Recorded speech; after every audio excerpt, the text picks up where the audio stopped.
Habis tu ibu ni apa? Backup plan Abah?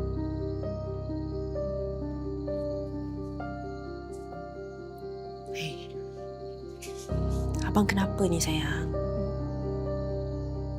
Tak, Abah tak sukalah Abah layan ibu macam ni. Abah layan macam mana? Ibu okey je? Macam perempuan simpanan. Bang, Ibu ni pun isi abang yang sah lah. Tapi dia layan ibu macam apa je.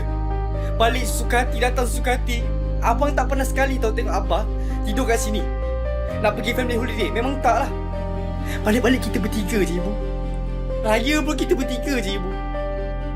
Mana abah? Ni dia nak suruh ibu pergi teman dia pergi umrah. Sebab apa? Sebab perempuan sana tu tiba-tiba last minute cancel.